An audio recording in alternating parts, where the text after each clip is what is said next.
Sir मुंडवाते ही ओले पड़ना एक बहुत प्रचलित कहावत है, जिसका तात्पर्य है कि काम शुरू करते ही बाधाएं आना। मौजूदा समय में यह कहावत 100% कांग्रेस पार्टी के नेताओं और आला कमान पर सटीक बैठ रही है। उत्तर प्रदेश चुनाव का तीसरा चरण हाल ही में पूर्ण हुआ। इस बार कांग्रेस अकेले ही चुनाव लड़ रही है। उसका पूरा नेतृत्व लड़की हूं, लड़ सकती हूं के बैनर के तले पार्टी महासचिव प्रियंका गांधी वाड्रा कर रही हैं।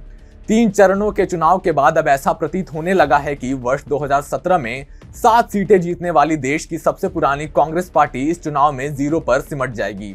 नमस्कार, आप देख रहे हैं TFI, जो है भारत का सबसे बड़ा ऑल्टरनेट न्यूज मीडिया पोर्टल, और मैं शाश्वत सिंह आपको यूपी की सियासत में जर्जर हो चुकी कांग्रेस की हालत के बारे में विस्तार से बताऊंगा और यह भी बताऊंगा कि कैसे कांग्रेस पार्टी यूपी चुनाव 2022 में शून्य की ओर अग्रसर हो चुकी है। तो अविलंब आरंभ करते हैं। यूं तो उत्तर प्रदेश की राजनीति में 2 दशकों से अधिक समय से हावी रही समाजवादी पार्टी और बहुजन समाज पार्टी को झटका देते हुए भाजपा 2017 में चुनाव जीत गई थी और इन सभी राजनीतिक दलों को मुंह की खानी पड़ी थी। कांग्रेस का बंटाधार तो यूपी के 2 लॉन्डो वाली थ्योरी ने स्वयं कर दिया था और उसे स्वतंत्रता के बाद पहली बार इतनी कम 7 सीटों पर संतोष करना पड़ा था। ऐसे में 2017 में 105 सीटों में 10 सीटें भी नहीं जीत पाने वाली कांग्रेस पार्टी अब की बार राज्य की सभी 403 विधानसभा सीटों पर अपने उम्मीदवार उतारे हैं और चुनाव लड़ रही है। ऐसे में इस बार उसका शून्य से शिखर नहीं, शिखर से शून्य का अंतिम सफर पार्टी आलाकमान ने स्वयं ही सुनिश्चित कर दिया है।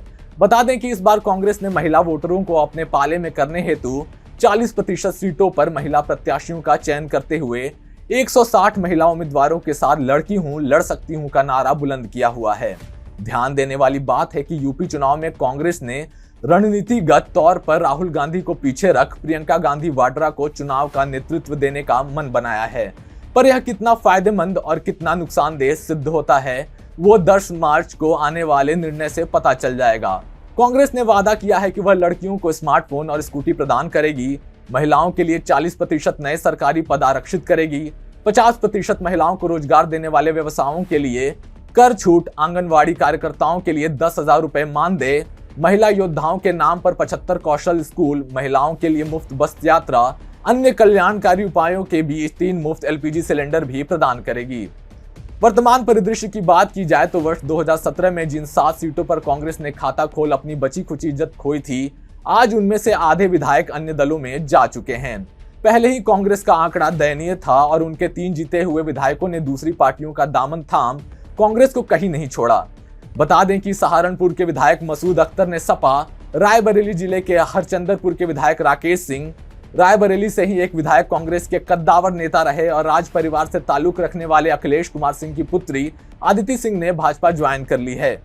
जहां कांग्रेस को अपनी साख बचाने की चिंता थी, वहां इस कदर विधायकों का टूट कर जाना उसके लिए विस्फोटक स्थिति से कम नहीं था। अमेठी तो पहले ही कांग्रेस के हाथ से जा चुकी है और रायबरेली के कद्दावर कांग्रेसी नेताओं का भाजपा में जाना एवं साथ ही रायबरेली में जम रहा भाजपा का वर्चस्व यह साबित करता है कि आगामी लोकसभा में कांग्रेस के हाथ से रायबरेली भी जाएगी। आपको बता दें कि यूपी विधानसभा चुनाव में जातिगत समीकरणों का एक बड़ा किरदार होता है, जो जीत हार को प्रभावित करता है। एक बार फिर जातिगत समीकरण काफी स्पष्ट होते नजर आ रहे हैं। ओबीसी, दलित या सवर्ण समुदाय हो, कोई भी कांग्रेस को वोट नहीं दे रहा है। एक समय था जब सवर्ण समुदाय कांग्रेस को वोट देते थे, लेकिन अब ये वोट बीजेपी को जा रहे हैं। दूसरी ओर ओबीसी वोटों में भी स्पष्ट बंटवारा है। यादव वोटर सपा के साथ तो गैर यादव ओबीसी वोट भाजपा के पक्ष में ही जाने वाले हैं।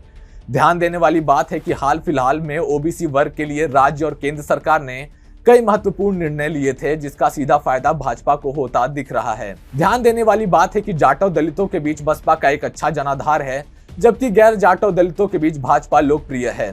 तो अंत में आप एक ऐसे मोड़ पर रह जाते हैं जहां लगता है कि कांग्रेस को यूपी के मतदाताओं के किसी भी हिस्से से ज्यादा समर्थन नहीं मिल रहा है और यही कांग्रेस के राजनीतिक पतन की नींव रखेगा, जिसका रास्ता अब यूपी से होकर जाने वाला है।